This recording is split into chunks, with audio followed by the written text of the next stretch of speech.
Just to give everybody a heads up, just in case they don't realize what's happening or what's supposed to be happening. This is kind of a mix-up of a bunch of different questions that have been, kind of free-for-all, exactly. So there's not one specific topic for this conversation. It's more like 20 topics because maybe possibly some of you submitted some ideas for discussions, and there were some that were okay for a full-length conversation, and others were ones that we thought probably could be hit a little bit more quickly than that. So we've all kind of grabbed a few that we thought were interesting that we could talk about and just go through them somewhat rapid fire. So who wants to go first? Anybody? Sketch is at the top of the list of suggested topics. That's where my list is starting. Sure. All right. Okay. Let's go first. There you go. The first one I had was about agents and agent strategies. So particularly sort of where to place a player in terms of level for their development or for their opportunity.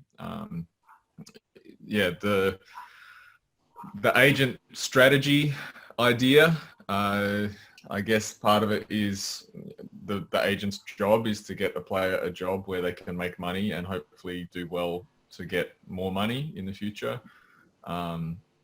So I guess the relationship with the agents that you're talking with is probably the important part of knowing who's being straight with you, who's not trying to sell you someone just to sell someone. But the idea about if it's better for a player's development to go to a lower level it's really a case of what environment are you trying to put the player in, what opportunities are you offering, and where they are in their development. So is it a young guy who genuinely needs time on court and will benefit from the opportunity of playing a lot, or is it someone who has some experience and needs to be challenged every day? Can you make your practice quality that if you're bringing in someone to be a top guy on your team, that they don't have to deal with playing or practicing with lower level players every day? It's as much a reflection of what you want from the player, but also what you can provide for the player, and to have a pretty clear perspective of where that player is in their development. So you have to try and get everything to fit, hopefully, but also can you get a player to be happy where they're the best guy and maybe not being pushed by everyone all the time, which at the level that I work at is usually part of the challenge. Any thoughts? The most important thing, and it's the same, it's unfortunately the answer to a lot of the questions, is that it depends. And like Sketch brings up some really good points there, and it's different for different people. It's some guys will learn a lot by sitting on the bench and training with really good players. Some guys will need to actually play whatever the level is, because that's the thing that's missing in their development, and you have to make those decisions separately each time. The other point that Sketch also made is that agents don't always, everybody, coaches, players and agents, they all have slightly different motivations and motivations. It's just as good a point as any. They have slightly different incentives at each of the different levels, and the coach has to be aware of what the players' goals are and what the manager's goals are, and try to manage and give advice on all of those things together. So you can trust agents as much as you understand what their motivation is. Yeah. Because if you bring a player in with the idea of, it's going to be something and it's not that, then at some point this becomes an issue that will come up. Yeah. If you promise that we've got 12 great guys that we can practice with every day and you've maybe only got 5, then at some point that becomes a challenge. Well, and I would add this same consideration applies to juniors in terms of club selection. If you happen to be in an area where there's more than one club to choose from, when you're 15 years old or what, because there's all sorts of, politics and whatnot going on at that level. But as with any, are you the star player on your team? Or are you potentially a second string player on a team of much better players where there's more depth throughout the squad? So it's, what are you trying to get out of it? Of course, you can argue if that's the right thing. That a classic thing in the States is we want to get recruited, which is similar to the idea of working with agents and teams. Is, hey, eventually I want to go play in Poland, but I'm not at that level. What do I have to do now to get myself to that level? Is it being the star on a team, or is it being in a deeper squad where you're going to get the benefit of the training opportunities that are going to come along with being with better players, training at a higher level? Yeah, and just how many training opportunities there are. If you're only practicing twice a week, it's a big difference if you're practicing 5, 6, 7 times a week. Yep. All right. Keep moving. Who's next? Well, maybe I'll go on with my first one, and we can circle around like. The question is about dealing with difficult athletes, about players who just put in the minimum effort. The really basic way to deal with those people is to get rid of them. The players who are emotional and I don't know, they can cause some or disruptive some way. Those players, if those players want to play and want to compete, and that their actions are based on, to a large degree, wanting to play and wanting to win, then there's nearly always a way to match players like that. But players who don't want to play or who don't want to work or who don't want to win, you can talk a lot, you can have 1,000 meetings, you can try different ways to motivate them, but people who don't want to play, and the best thing to do with them is have them on a different team than yours. And a lot of the mistakes that that coaches make are persisting with players who might have talent, whatever the reason is, persisting with players who don't want to play. Don't persist with players who don't want to play. So what happens if you're in a situation where you can't cut somebody, or otherwise let them? What do you mean can't? You mean you only have 6 players? You literally can't put on a team? Well, either that or son of the club owner. I mean, there's several possible. In some cases, like for some school coaches, they're required to keep every. It's not an optimal situation, but that's just the reality of living in. Could be, as you say, could be the club director's kid. It could be you have roster limitations. Whatever. So how do you handle it if you just can't cut them loose? If you have roster limitations, you have to find a way to deal with it. If you just have to include everybody, then you put them on a different part of the court where they don't cause too much trouble. So they can quietly go about not trying without affecting everybody else. But if you really can't, for say political reasons, then maybe maybe that's not a good place to work, and maybe that's the decision that you have to make. Yeah, maybe you get a blue curtain like Al Skates had UCLA. Well, Al Skates never had any problem with people wanting to play. So Yeah. well, he just kicked them out. Lauren, I can see a thought forming.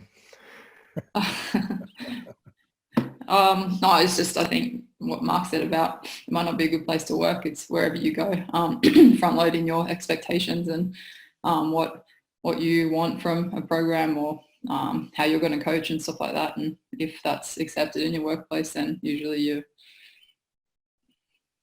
going to be able to handle those situations in a way that you want to handle it, which in my case would also be to get rid of those people.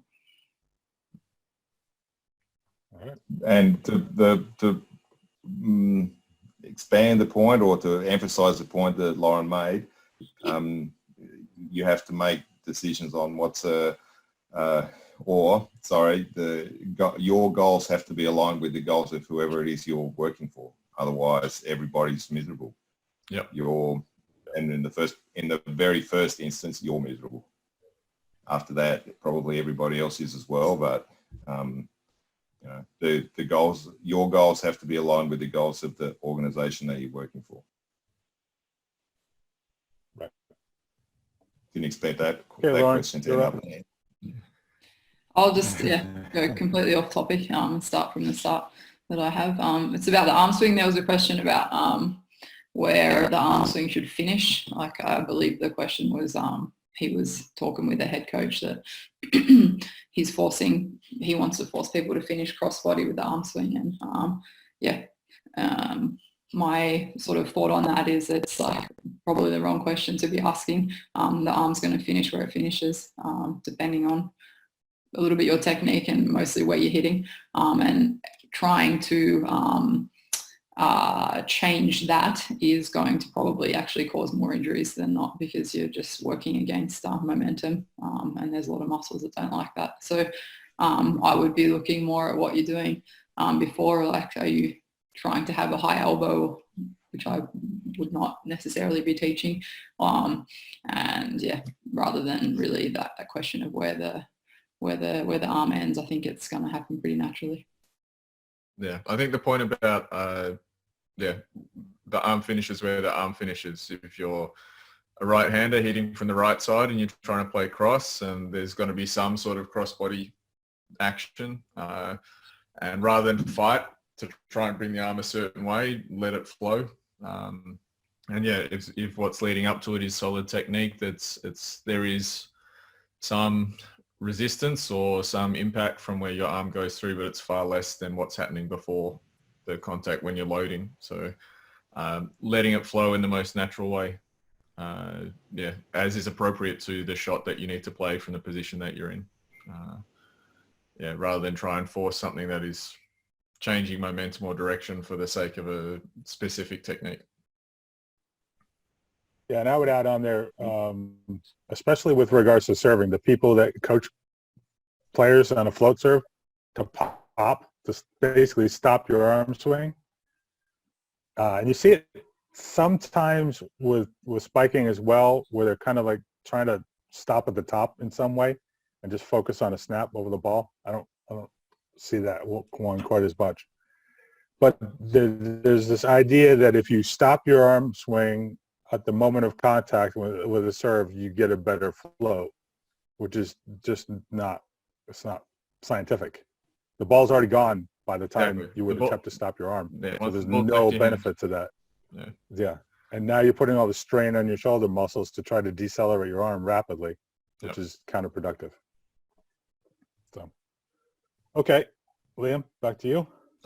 Yeah. What got next?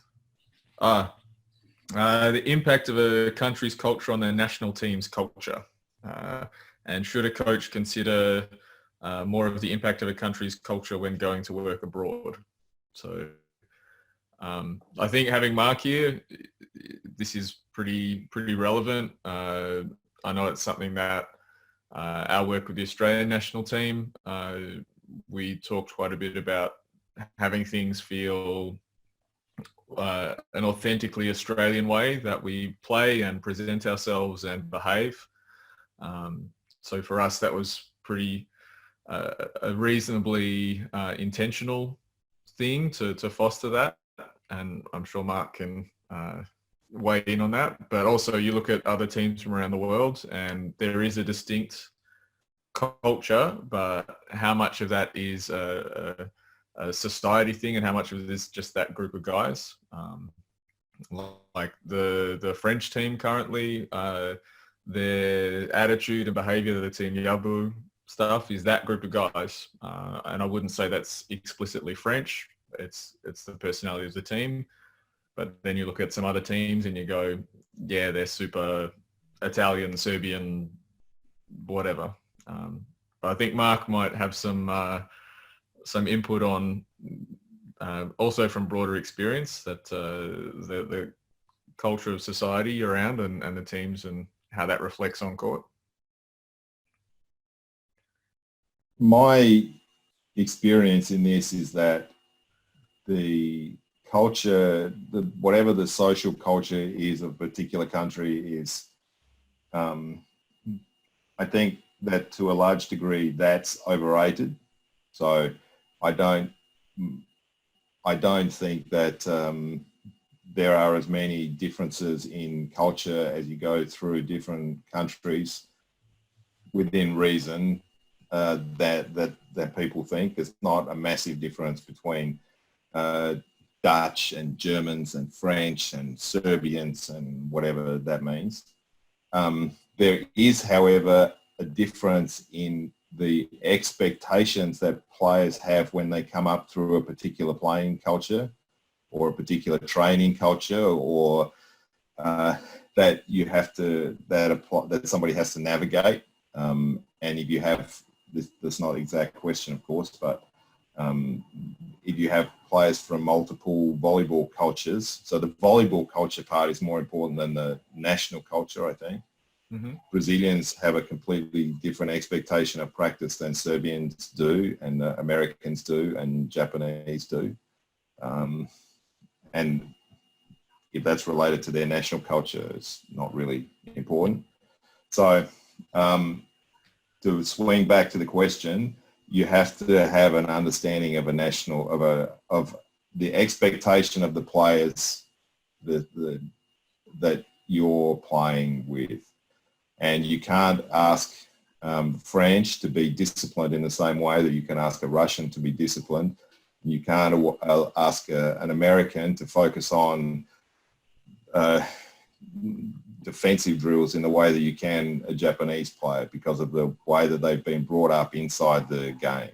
So one of the difficulties that coaches have when they travel around is that they enforce their culture on or they try to, more often than not failing, but they try to impose their culture onto another team with different expectations. And again, you end up with two groups where their goals are not aligned. On that kind of last part about coaches enforcing their culture, obviously you're saying it doesn't usually work, and I can see that very much being the case when a coach first takes over a team. Maybe I'm not thinking so much a national team, but more, say, a club team in a country that's not their own. Is there the opportunity to adjust that culture toward what the coach wants progressively over time? The coach has to do what they want to do. So the coach has to be themselves. They have to follow their philosophy, but they have to also be aware of what the differences are. So that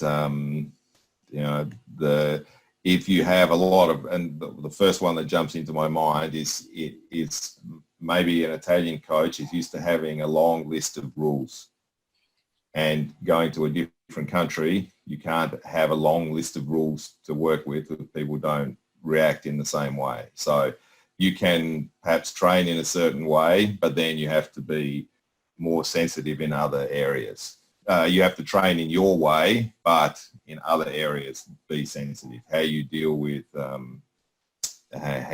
individuals, what input players are used to having on different decisions, and so on. Lauren, I know you've got some culture thoughts, so any comments here?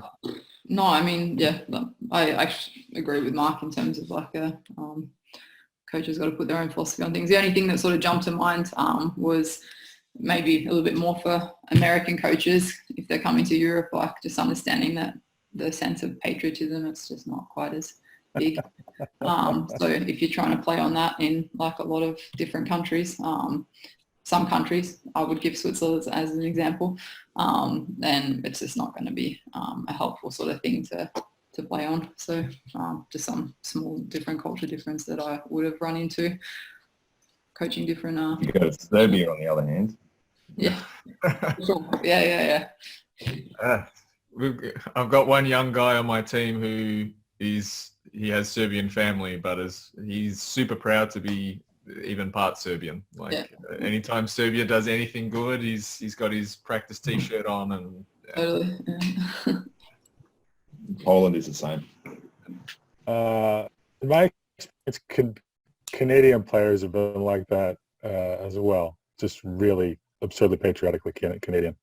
Just sort of weird, but from a cultural perspective, since they're supposed to be kind of nice, laid back, polite people. Passive aggressive, much they love Canada.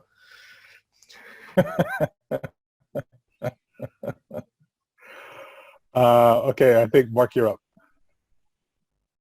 I'm going to go with about the Olympic Games. So the psychological impact of the Olympic Games and why they are considered important, and should volleyball strive to have a more football model where the World Cup or World Championship is, in our case, is the most important. The volleyball, and this comes out, and you see this in the different reactions to the VNL, for example, the Volleyball Nations League. The way basically volleyball does not have the capacity as a sport to fund itself. So football can do whatever they want because people are literally falling over themselves to give them, well, until now, I don't know what's going to happen now, to give them more money. They can do what they want. They can make this competition important or whatever. Volleyball, with some very, very, very few exceptions, is not able to support itself and relies in most countries almost entirely on some form of government or Olympic Committee funding. And governments fund on the basis of Olympics and Olympic possibilities and medal possibilities, and with every year that goes by, they're more focused on that than they were the year before. And in Australia, we know very clearly the consequences of that, but you see it everywhere. And so the Olympic Games will, in volleyball, remain the most important event until the time that volleyball has independent resources that it can change that, basically, and is no longer dependent on government or Olympic Committee funding, whatever the case may be. Well, one of the interesting elements or the comparisons for me is in football, okay, you've got the World Cup and you've got the Olympics. Those are the only two real international competitions for that sport. Everything else is regional. UEFA's got, their championship. All the regions have their regional championships. Whereas in volleyball, every year there's an international competition in the VNL, and 3 out of 4 years in the cycle, there's another international competition World Cup, World Championships. You know, what am I missing here? It's an effort by FIVB in particular to create funding that's independent of Olympic committees. Yeah, they want And to. They have, yeah. I've sat in the meetings and I've watched the president of FIVB talking about VNL, and I've watched the reaction of the general secretaries and presidents of the federations, and they talk past each other. So the FIVB is thinking of this as their main income source, and the federations, it's not their main income source. They need to have the money from their Olympic committees and their governments. And that means that they can never, under the current circumstances, they can never focus on BNL, which means that it will never be the funding source that FIVB wants. And we end up being the same place we were 30 years ago when World League started, and 30 years before that when the Olympics started, which is nowhere.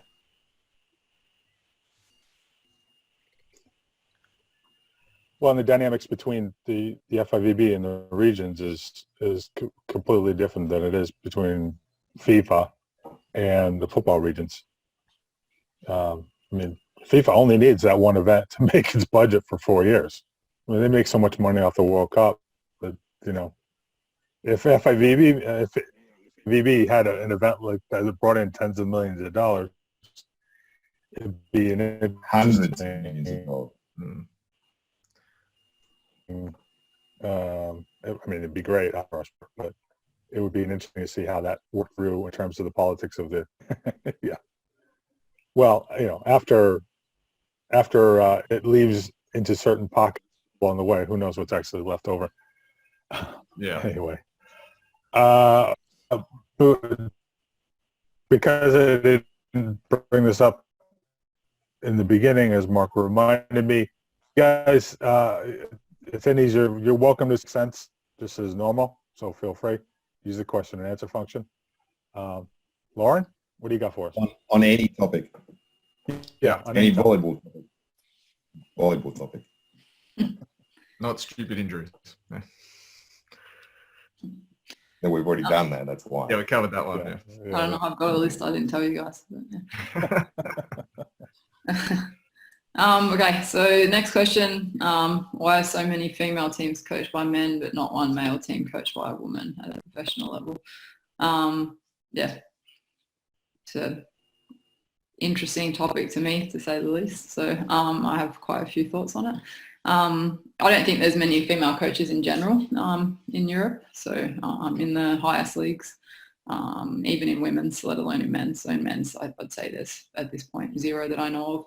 And in women's, there's 1 or maybe 2 in each sort of top league at the moment. And in the top leagues, 0.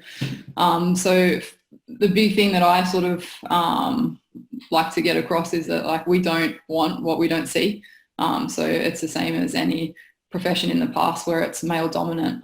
In coaching, for example, here, like, I don't think there's as many females pushing to reach the highest level because there aren't many females already. So there is a need for role models, people who like are willing to sort of go through that discomfort and create a space where it is safer and honestly more comfortable for women to be in. I would liken it to similar to business because there's a lot of talk about having a certain amount of females on a board of any business.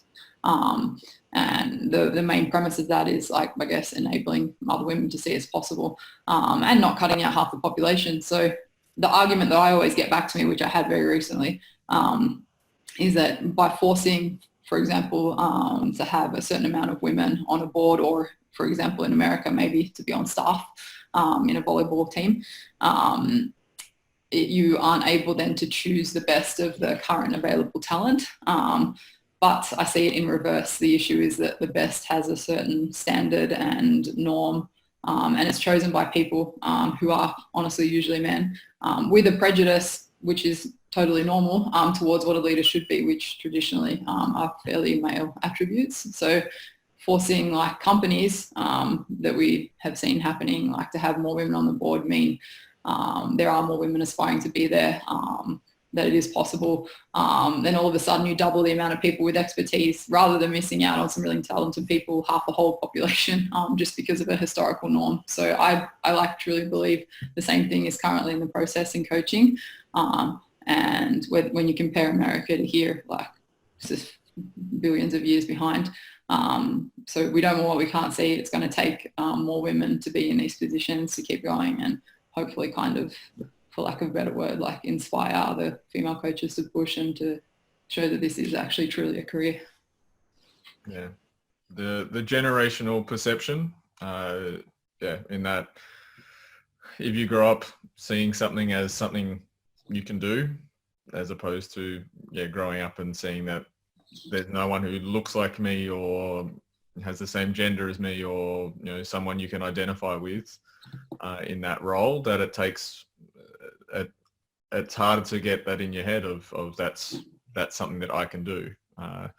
So while there is always some sort of validity to the argument of, well, we're putting someone in a role because of something that they are, maybe there is some small cost that has to be paid because the next generation gets the benefits, and it opens up the opportunities in 10, 20, 30, however many years time, of people growing up seeing that, there is opportunity, and maybe the numbers don't change to become 50-50, but it goes from being 99-1 to being 80-20. But it's still something that's worth doing because you gain 19% more good coaches. It's probably something that John can have a bit more perspective on, is just in America, how does other than sort of Title IX, how does the situation as a developing coach in America, you are not a female, but do you have any experience of how that process works in the US? Title IX obviously was a huge factor just in terms of female participation in sport generally. But one of the arguments that you'll often hear is that since Title IX, there are actually fewer female coaches at the top level. And this is a measurement issue, and this is how you describe in the statistics, because there's probably more women coaching at the top level, but there's a larger number of overall teams and opportunities, so the proportions have changed. So whereas it might have been like 70% of all women's teams were coached by women in 1975, now it's like 50% or something like that. There are more women in the job now because there are more jobs now, but there are also more men in the jobs now Because there's more jobs. Because there's more jobs, and because men's volleyball for a while was shrinking. It's starting to grow again, so there's not, but it's like a tenth the size. Division I in the NCAA, there's 330 women's programs, and I think there's like 40 combined Division I, Division II, because they work together on the men's side. So it's a massive disparity in that regard. And it's not unusual to see a male coach shift from the men's game to the women's game because they can get paid a lot more money. I mean, it's just the reality. There's more money on the women's side. I had a conversation. What's that? And more opportunity. That's worldwide too. Yeah, exactly. I had a conversation with Brian Gemilaro when he was still at Long Beach about how, in a normal situation, it's kind of a thing where if the men's side of a sport, say basketball, does really well, there tends to be a knock-on effect for the women's side because they're trying to keep them about level, because that's part of what the Title IX requirements are. So, the women's staff may get more money, maybe they get more resources, more marketing, whatever the case may be. In volleyball, it's the exact opposite way around. If the women's side of things is doing well, it can kind of fall over to the men's side. So like he was specifically referring to Alan Knight, who coaches the Long Beach men, and saying, hey, keep pushing you guys to get more resources and more salary and all that, because that helps us out a little bit, on our side. So it's an interesting kind of reversal in the States, but there's still the ongoing conversation of how do we get more women, especially coaching at the top level and being successful, because to this day, Mary Wise is the only one who's taken a Division I women's team in the NCAA era, we have to be clear on that, to the national championship game. She hasn't won it yet. Maybe she will, maybe she won't, maybe somebody else will be the first woman to win one. But I have she's a the thought on that one. before Yeah, you move on to your next thought, sorry. So Mary's been in volleyball coaching for so long. She has so much experience. She's been there for a long time. And sort of this whole movement of coaches having to bring females on their staff, it's like not a rule, but it's highly unlikely that there's not at least one female coach on a staff at the moment in America. That's going to have an effect, but that's going to take 20 to 30 years for these women to be better because they're, honestly, as much as I hate to say it, they might not be good enough yet or experienced. And you can go through like a couple of the top colleges and there's women coaching that would be about my age. So if you go 15 years on from now, I would hazard a guess that there will be more women at the highest level. It's just the process just started. That it will get there. Because I think there are women getting more expertise and getting more experience and and sort of showing that they can do it. And what I'm concerned about is that hasn't started here. So yeah. Well, and look at who's winning the national championships now are people like John Cook, who's been coaching forever. Russ Rose has been coaching forever. John Dunning before he retired. So aside from Hambly, who's not as let's say mature, experienced as some of the others, but he's coaching at Stanford where he's just got a lot to just get really good players. he's the best player in the world. So. Yeah, exactly. So that's an attraction and a resource and a recruiting side of things and support. So, when you start seeing Cooks and Roses and that generation of coaches start to retire, you are going to have more women who are going to be equivalent to the men who are that next generation in terms of experience. The question that still comes up a lot, though, is the concern about dropout. Why do women drop out of the profession seemingly at a higher rate than the men? Is that true or is it seemingly? Because I actually don't know the data. I don't know either. I would love to be able to I don't know if anybody's ever really done a study on it, like a legitimate study on it. I would love to see some numbers to judge. And if that's the case, why? Okay, they decide after 4 years of coaching that's it. I'm going to shift over to administration, or I'm going to leave sports altogether, or whatever. So is there a decision point? Is there something in the career of a coach, and this is something that's been talked about in terms of it's not family friendly, or there's still the old boys network that's causing issues. Yeah, coaching in it or is not family friendly. Not family friendly. The NCAA,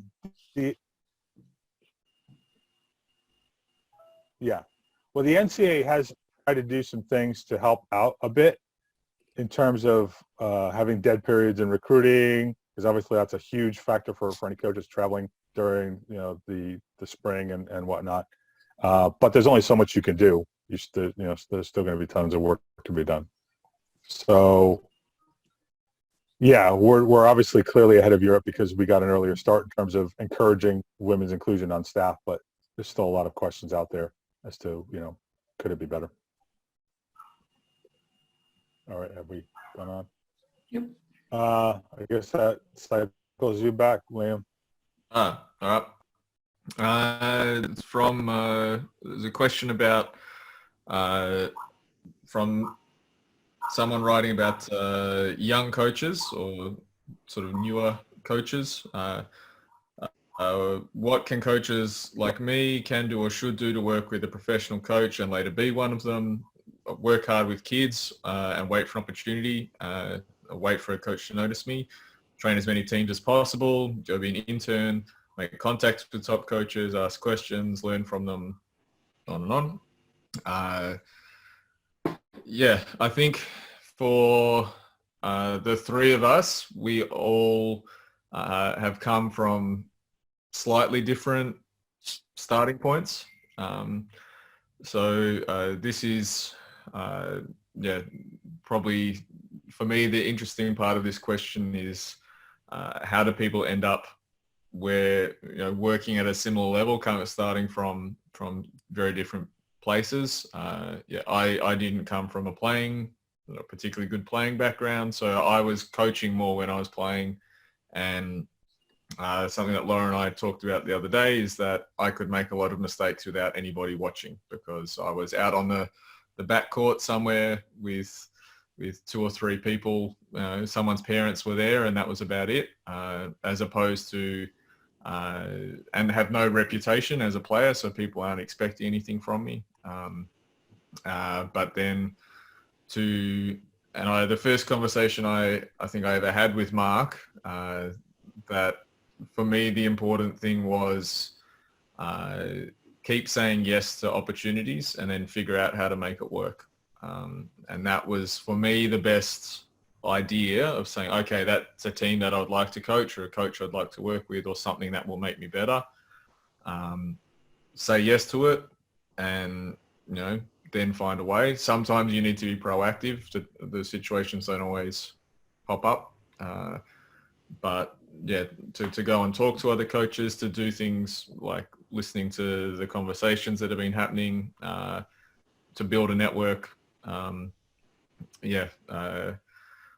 It's the different starting points, for me, is probably the interesting part of this question, but always to keep going and say yes to opportunities as they appear. And sometimes you need to create those opportunities and take some risk of someone saying no, because most volleyball coaches are pretty open, and if you want to watch a practice or talk to them about something, they're usually pretty good about staying in touch. Did you have a point, Mark? Oh, I think that you're understating the willingness of coaches to share. They're very willing to share. Very, very. No. If I try to remember, because it's a while ago now, when I was a young coach, I never would have dreamed that a top coach would talk to me. Yeah. But it turns out that the top coaches, and the higher the level coach, with some exceptions, but the higher the level coach, actually the more willing they are to talk. Because actually good coaches are not threatened by people, they're not threatened by ideas, they're not threatened by questions, and every one of them loves volleyball and loves coaching. And this is one thing that's maybe underestimated about coaches. They love volleyball and they love coaching, because if to do it for any other reason makes no sense.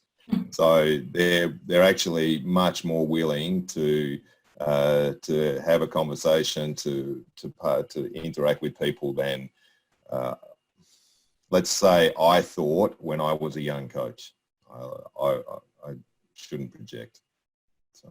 No, I'm sure you're probably right. I'm sure a lot of coaches, young coaches, don't realize how open senior coaches are, because it's not like that in a lot of other parts of life, and they have no reason to expect otherwise. Yeah. I have no experience of. Is it any different for either of you, Lauren or Liam? No, anyone that I reach out to that I like want to learn from, I always get positive responses. So no different. Yeah. Even with the Wizards project, it was. Yeah. Yeah. The willingness of people to sit down for 2 hours and talk is pretty high. Yeah. And in fact, only 2 people flat out said no. Yeah. And some people sort of didn't get back. Sorry? You don't care to name them, but that's the gossip that people really want. One of them was Ari Selinger. Ah, Actually, that's not true. Ari said, talk to Avital because he has his philosophy is my philosophy. And Avital wrote back basically asking how much he got paid for it, and then didn't respond. So I won't say who the second one is because the second one actually surprised me. And I think it was a money issue there too. okay. Although it wasn't.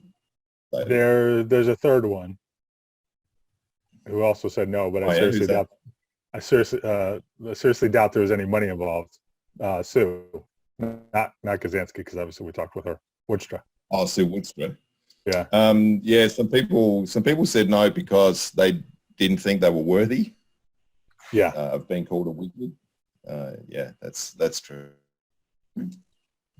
Actually, that's applied to some of these conversations too. Some people are like, I don't think I have anything to contribute. Like, well, I beg to differ, but I can't make you do it. No.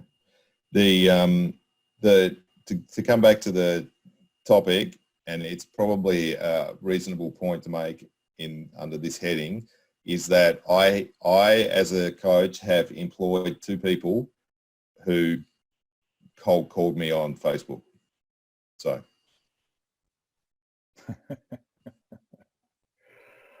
I don't know if we should advertise that.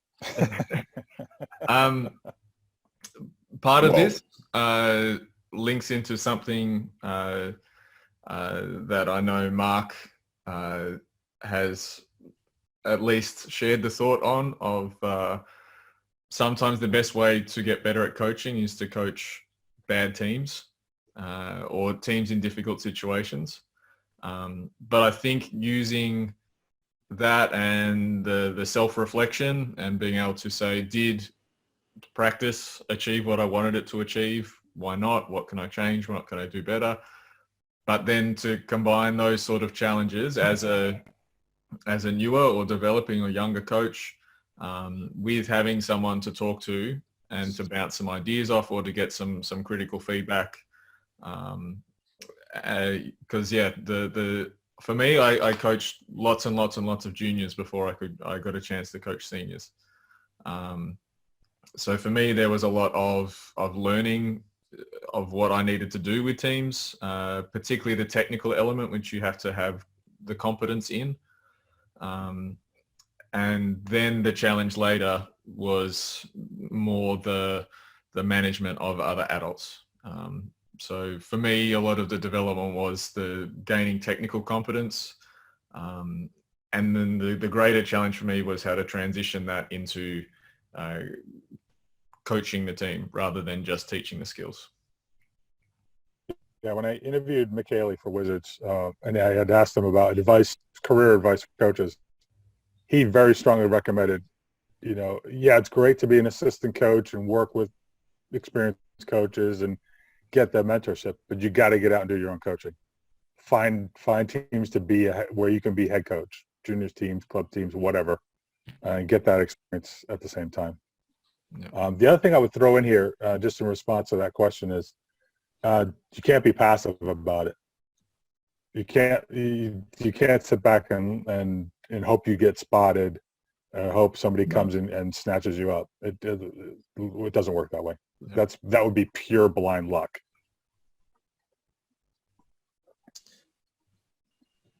It's happened to me twice. I don't know. It can happen. It can happen, especially in a small environment, like within a club. You can go up a couple of levels in a club, and I mean, it's not that it never happens. And when you do a good job, people do recognize it. They don't always offer you a job after that. Mm-hmm. I've had a lot of compliments in the last couple of weeks or the last month or so. I haven't that many job offers. Just yeah, no kidding. So, yeah, I've had the most successful season I've had in quite a while, and no one's ringing my phone. So, I think Mark, you're next. Yeah. I'd actually, Liam and I, should be the moment where we ask Lauren for a job. Yeah, I'm like, am I an employed one right now? I've already been there. Liam, I'll let you know when I'm leaving Nuke. You can take that again. All right. Okay. You did a good job last time. So the question was, how do you train ugly in volleyball? And then the next line is exercise ideas. The way to train ugly in volleyball is to forget about exercises. So that's the first thing. And the probably haven't, beyond responding to this question, I haven't thought about the exact steps of it, but my first response is that you have to change your idea of what you expect from training is the first thing. So training is not, if you're training ugly, it means that your goal is not to have identifiable mechanical movements and people doing things one after the other and things looking good. You have to start to judge your practice in a different way based on what decisions are made and how players interact with each other and those kinds of things, that rather than how practice looks. And coaches want things to look good. They want practice to be ordered. They want techniques to be ordered. They want everybody's arm to go in the same way. They want everybody's palms to be facing a certain direction and their fingernails to be whatever. The first thing, if you want to train ugly, is to not think about all those things and to stop thinking about exercises and start thinking about decisions and interactions.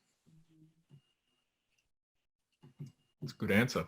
I would toss in there, you've got to encourage rather than discourage errors.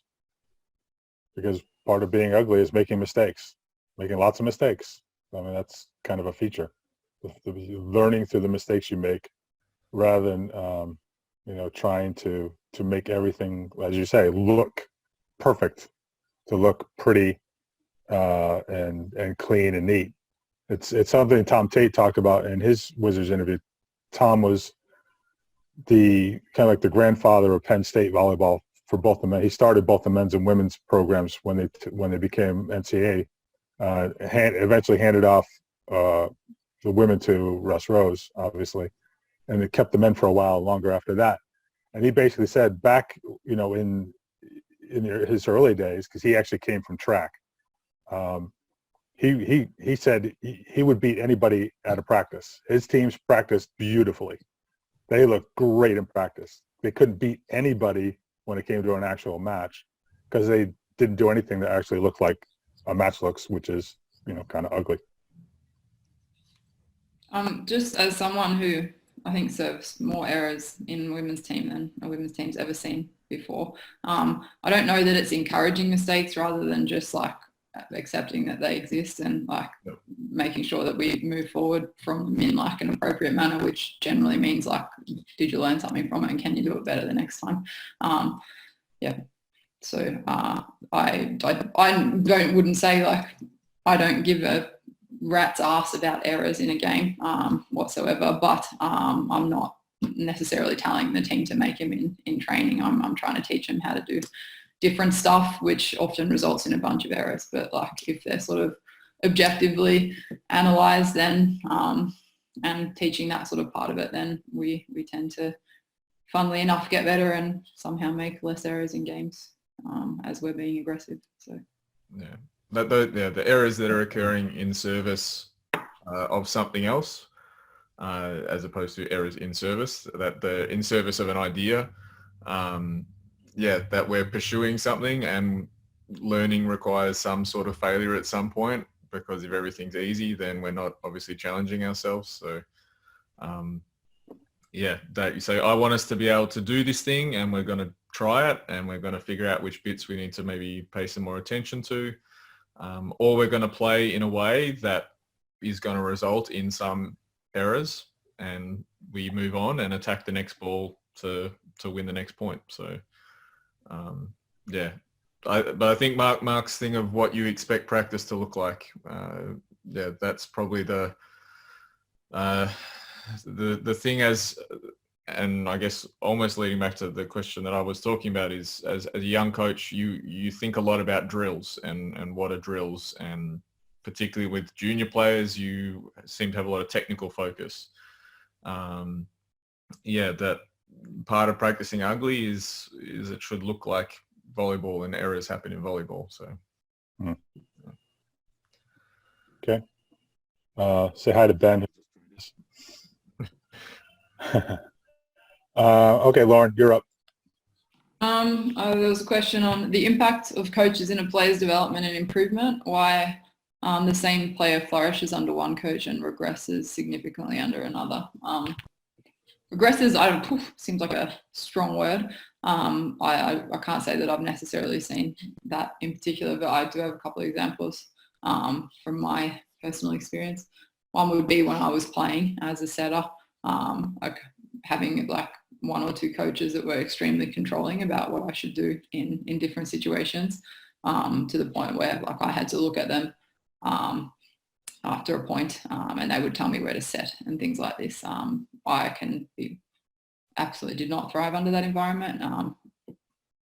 Learning how to play volleyball in Australia, I had barely any coaching, so I just did things my own way, and it wasn't really my style. So when I got into that, I struggled. So my takeaway from that would be just a completely different style of a coach. Another thing would be, I've seen a few times if a player comes from college where they've been in a program that's very, very, very specific, like maybe, for example, a program that really runs a very like tight gold medal squared system, and then they jump into professional volleyball, or with a coach that just has no idea what that is, and they're not thriving. So sort of, again, that different style.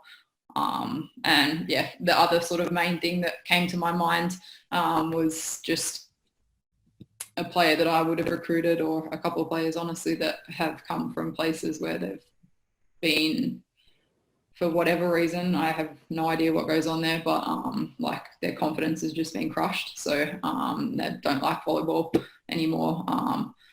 Just absolutely being shit on the whole time, and whatever that means for that player, I don't know. I don't want to make any judgments, but I would have had a couple of players that come to me that maybe as a junior they would have been a great player. They've been playing for maybe somewhere else for a little while and haven't even slightly reached that potential, and I would have been able to get them back a little bit up.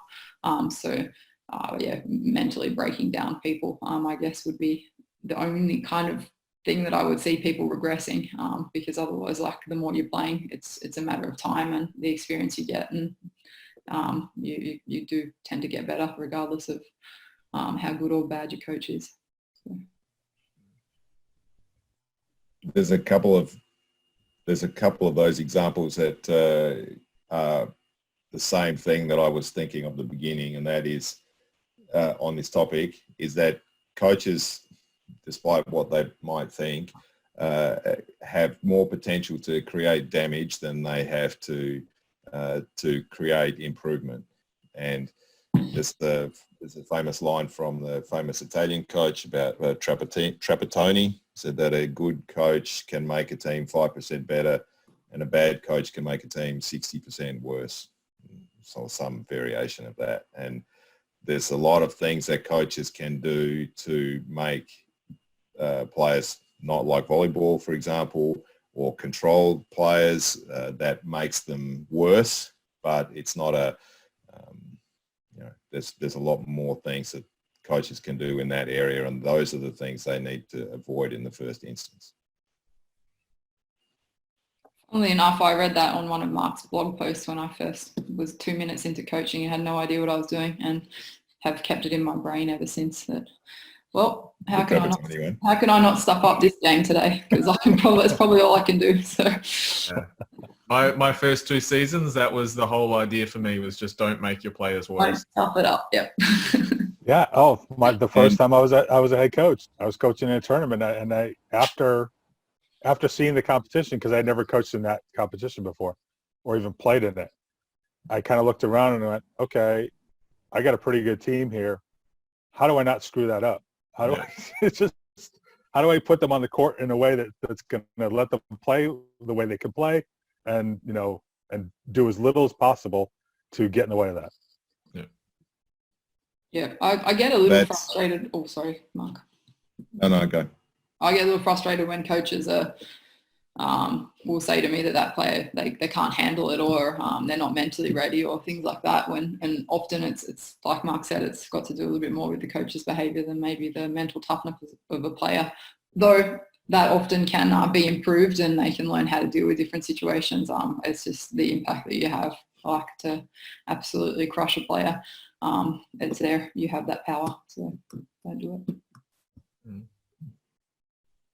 Yeah, agreed. Okay, back to you, Sketch. All right. The question that I had was about the coach talking to the players in the locker room before the game. Basically, what is the coach talking about? Do you do it the same way every time? Do you change things?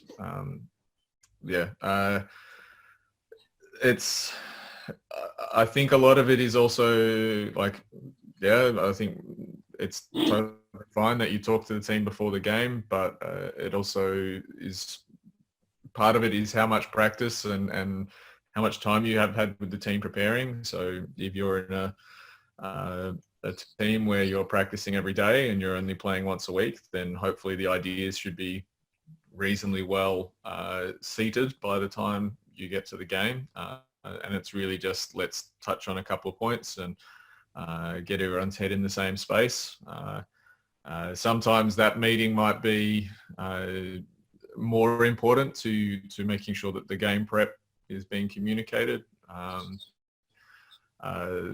Sometimes it's literally walk in and say, hey, let's go, like, let's go time, and just get everyone switched on. But I know that it's a different situation to talking after the game. There's a lot of different opinions about talking after the game and how valuable that is, and when to talk after a game. But before, and maybe for both Lauren and Mark to touch on some different experiences of how they've used the pre-game talk for different effect.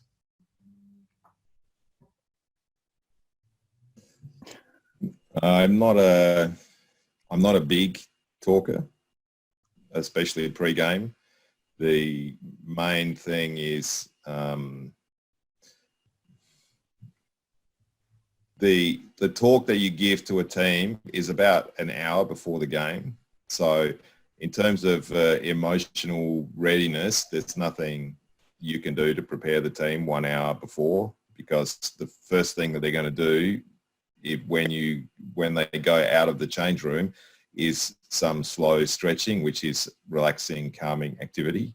So there's no reason or no benefit to building people up or whatever. Before the game, the most important thing is just some reminders of the way to approach the game, and some specific tactical things probably. And I rarely would talk for more than 2 minutes. Sketch can confirm that. Or 2 minutes, sometimes less. After the game, I never used to talk after the game because the emotion of the game is misleading, and it leads to making false judgments about what's just happened. And early on, I made a couple of speeches to teams that, when I looked at the video afterwards, turned out to be factually incorrect. It was actually a big thing from Mourinho also, that stuff I read from him, that he never talked to the team after the game. The thing that changed my thinking a little bit on that is that working with Vital Heinen, and his view was that what you say directly after the game actually, I don't want to say controls, but Frames. It frames, yeah. Frames the way that people think about the game and the way that they think about the next activity. And yeah, from that perspective, I said, okay, that's actually not a bad idea. And so I talk after the game, and try to be not specific to avoid the factual errors. Loz? Yeah, no, just yes, what you guys said, but a lot of my stuff I take from my years of playing, and not just things that I just didn't like, or that I knew the team just hated, and that we struggled with. One of those things, two of those things are really long talks before and after the game. So yeah, honestly, I speak for maximum 1 to 4 minutes max, I would say, before the game. I do take some notes in, otherwise, so that I just make sure I don't ramble, but it'll generally just be that reminding them that we're prepared, because like Mark said, you're an hour before the game. There's no need to ramp them up at that point, which I think I would have learned a little bit more as I've been coaching for not that long. And yeah, so just a reminder that we are prepared, because I hope so, because that's my job. So that would be what I have tried to get us to be at that point in time. And after the game, I'm not consistent in what I'm doing. If I have something to say, I might say it. I try to have something to say, but again, I find every time I watch the video, I have a different perspective of the game. So it's only if I'm very clear in something that I will say something. Just again, and that's a really good point about framing the next activity. It sort of puts them in that mind. And I know after we played the final series and we lost the first game, and I just know I know the team would walk away and talk about what went wrong and what we need to do better, and maybe point blame and things like that. So my talk then was really just, hey, we're not going to walk around and blame other people for what happened today. Our game plan's fine. We didn't execute it. It's okay. Shit happens. We will do it in the next game. We're not going to train tomorrow. We're going to recover, rest. We are prepared, and we will be able to do it next time. And it was, thank God I had the sense to do that, because people weren't freaking out about it the next time they walked in the gym, and there wasn't anyone pointing fingers at anyone else, which unfortunately does happen a little bit sometimes in women's volleyball a little bit more. So yeah, try not to talk too much, but try not to stuff it up. Yeah, unfortunately, I've witnessed some really terrible post-match talks that were long and mentally abusive. Maybe not necessarily in terms of screaming or something like that, but certainly in terms of bringing up things that were just piling on an already bad emotional state. I mean, the players, if you just lost, if the players care at all about the result, they're going to feel bad as it is. I've seen situations where coaches just piled onto that, and you're like, why? Why you have to make matters worse? So yeah, for me, a lot of times it might be, okay, acknowledge the emotional situation, so that the team knows that you're there with them, and you feel the same way. But like we were just saying, Lauren, okay, we know there's causality here. We'll address it, and we'll move forward. Yeah. Keep it fairly simple.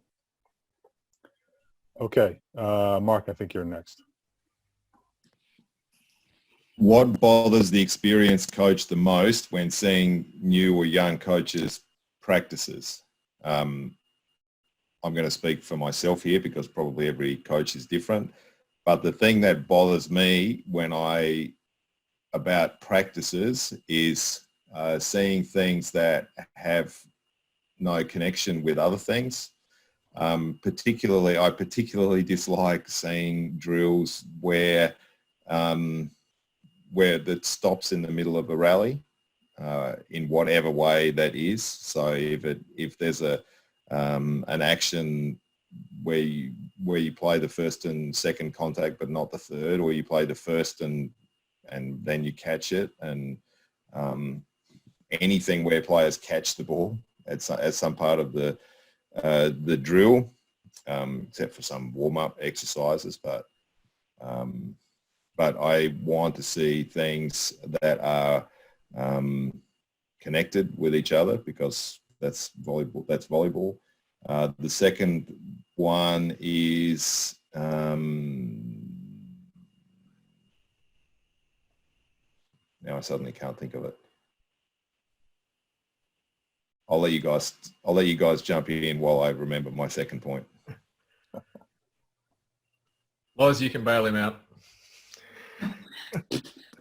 Yeah. Oh, sketch leaves me hanging. Yeah. All right. No, under no circumstances am I experienced enough to comment on this too much. But if I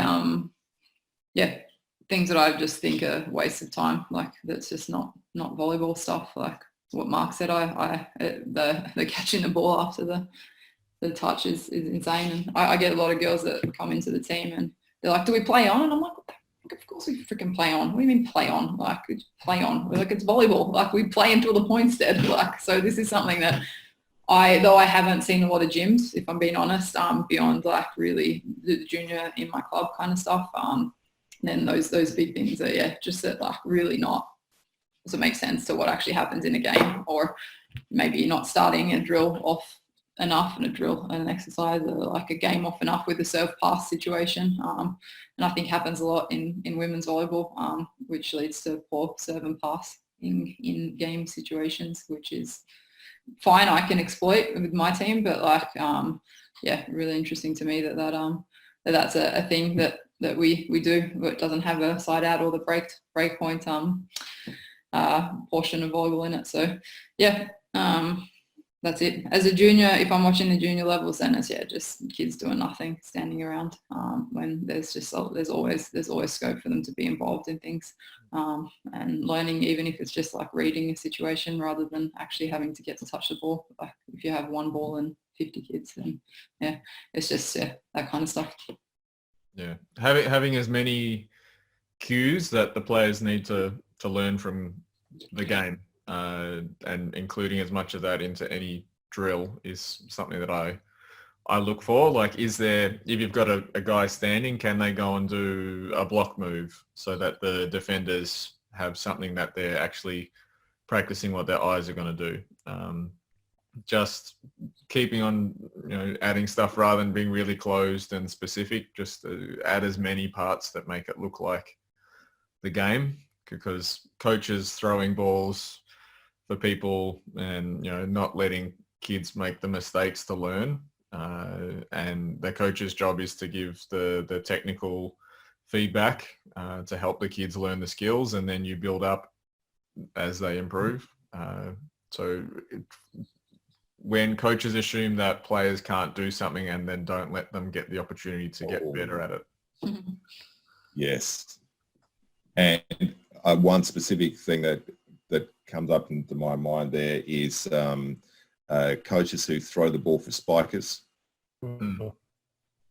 So that's one that I've got some videos from my national team coaches, and there's some stuff with men's teams of throwing balls for spikers.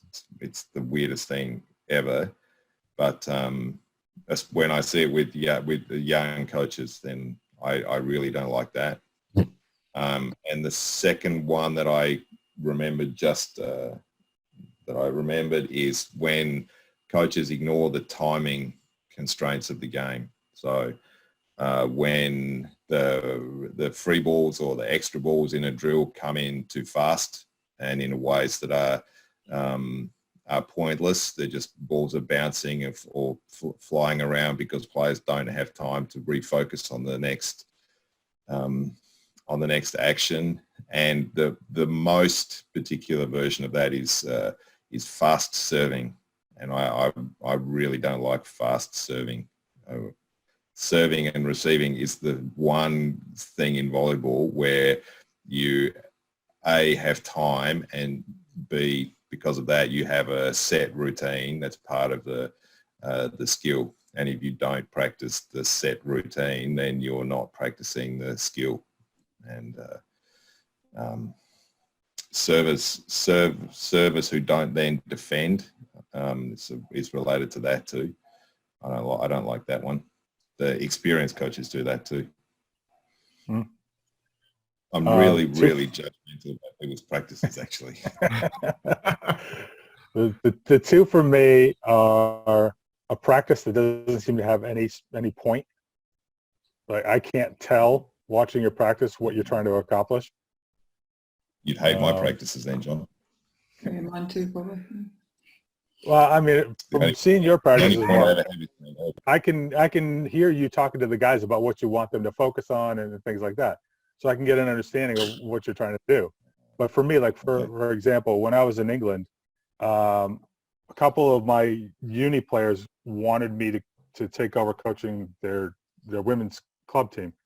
And so just to kind of check it out, I went to a training session and they had a guest coach who was this young German guy who was working with one of the other clubs in the town at the time.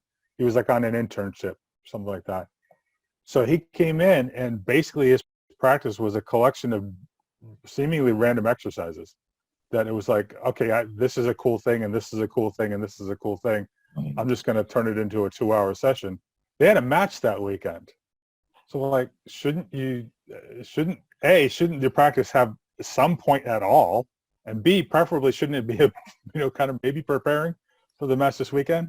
But part of my motivation for eventually taking that team over was like, I can't let them have that guy come in again and run trainings for them because it's a complete waste of time. The other thing for me is practices that are just too simple. They don't actually challenge the players to get better. And this was a thing that I went mental when I was on my trip in August and September, mostly September, visiting certain places, and just seeing training sessions. And you kind of expect it for the younger kids. Okay, yeah, you get it. They're at a basic level of understanding.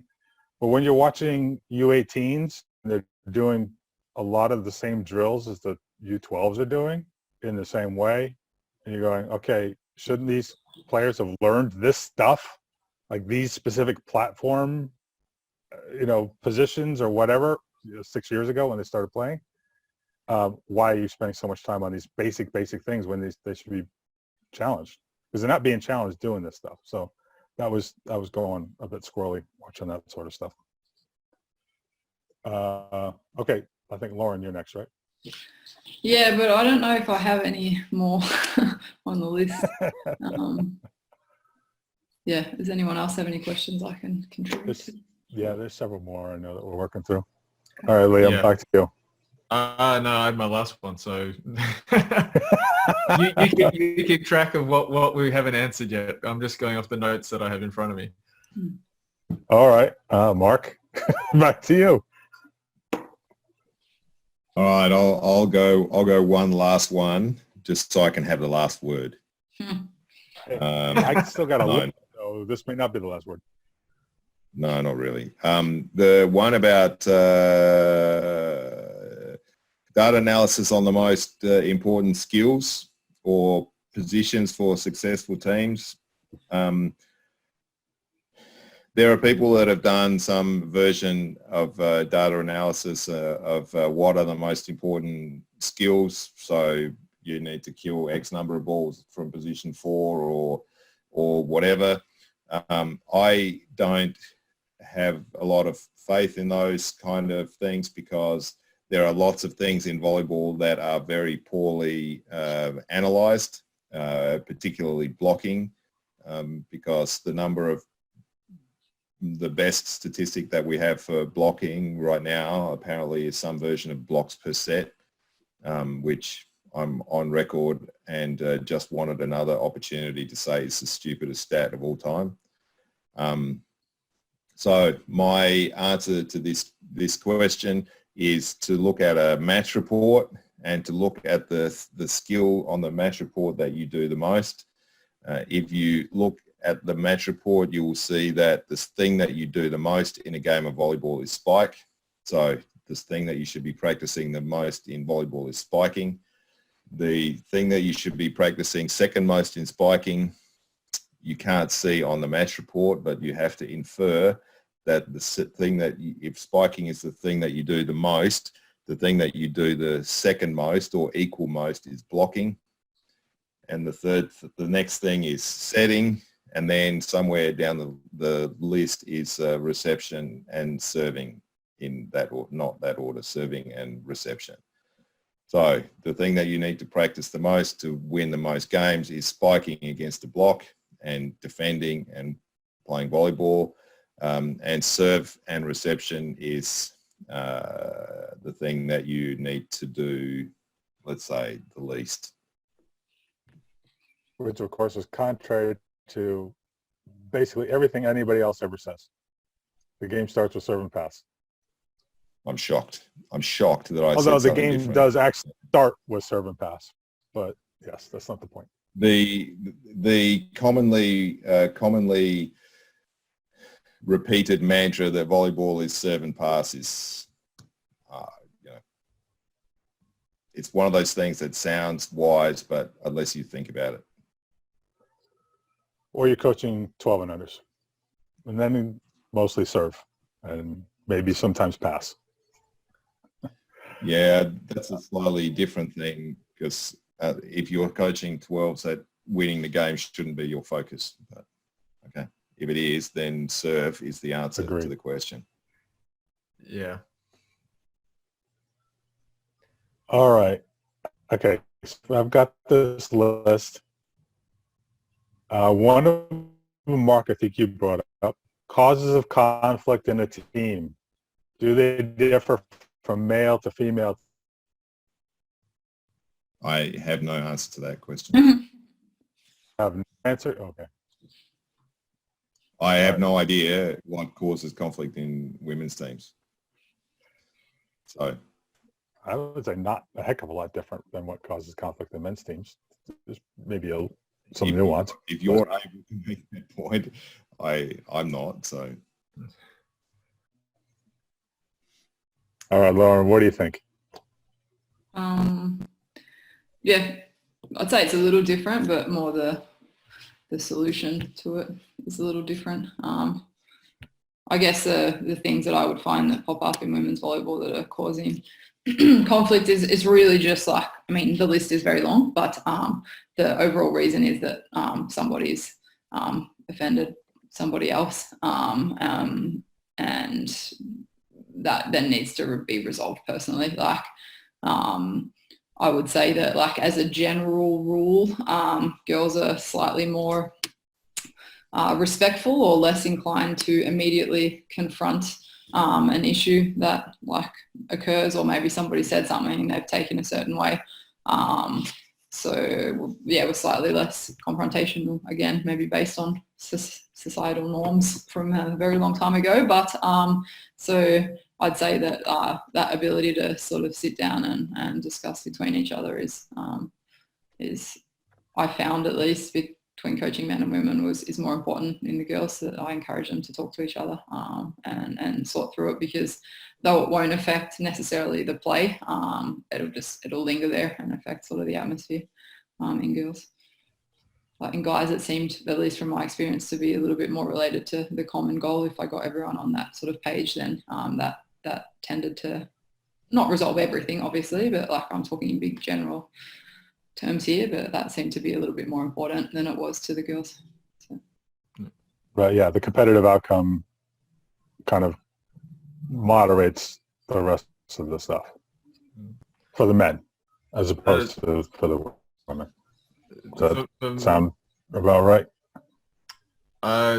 For me, like, what I've observed is recognition of effort is probably the most common. It doesn't always mean it's the most severe, but it's probably the most common. In that, why didn't you go for that? Someone says something and it makes you feel like they don't think you're trying. This seems to be the most common cause of conflict or frustration between people. Like, if someone's obviously not putting in effort, then yeah, they probably deserve to get someone say something. But if you're genuinely trying and people are just saying that's not good enough, people generally don't respond to that too well. And how people deal with frustrations if they're with their own personal errors, but just, you know, the recognition of effort from both sides seems, from my experience, to be the most common cause of conflict between teammates. Yeah, and I don't think that necessarily changes male to female, that particular one. No. In my experience, the biggest cause of conflict is losing.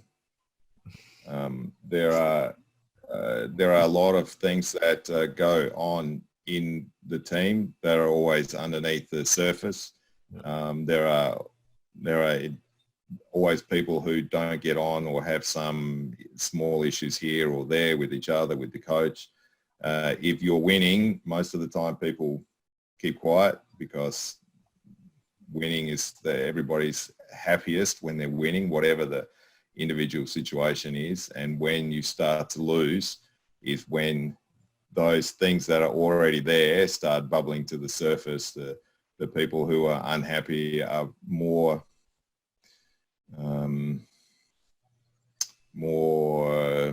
I don't know, they have more freedom to speak their mind, you know, because the guy who's not trying, now we're losing because he's not trying. Before it was just something that happened in the back. I'm not playing, so we're losing, so it's because I'm not playing. Whereas when we're winning, I can't say anything. And so the causes of conflict, or the underlying causes of conflict, are all the same as all human activities, and the actual cause of conflict is losing. All right, folks who are paying attention, we're going to wrap up probably fairly soon. So if you've got a question you want to get in, now's the time to submit it.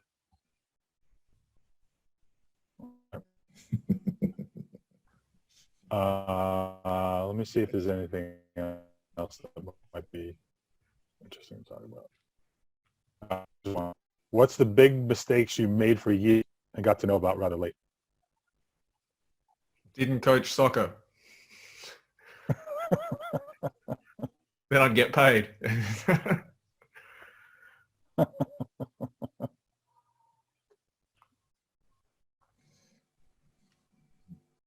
I haven't been coaching long enough to recognise any big mistakes yet. That I think they'll probably talk to me later, and I'll have a better answer to that. But something I continually still work through is working with my assistants in a better way. I don't necessarily think I've found how I want to do that properly, and I always find a mix between completely overwhelming them with things to do or things that I would want done, or not what's the word? I don't know. Sketches work for me. He was the easiest one for me to work with so far. But that would be probably something that I would look back on later, and I think I'll have a better answer to once I'm still working through some different, how to work with different assistants. One of my assistants is on this, so. Pablo. Yeah, one of these days we're going to have to do one just on assistant coaches, probably from both perspectives. But that's all. I've been an assistant coach for both of you. There you go. There you go. All right, Mark, what do you think? I've actually, touched on most of these things already, and that's the things that I don't like about young coaches, when I look at their practices, are things that I used to do. When I used to pay more attention to how practice looked and how the movements were carried out, rather than the effect of the movement on the outcome of the ball or the outcome of the game. So the things that took me a long time to work out were that it's better to train ugly, and that it's more important to pay attention to the game than to what are mostly random decisions about how individual actions should look. Yep, I'd second that.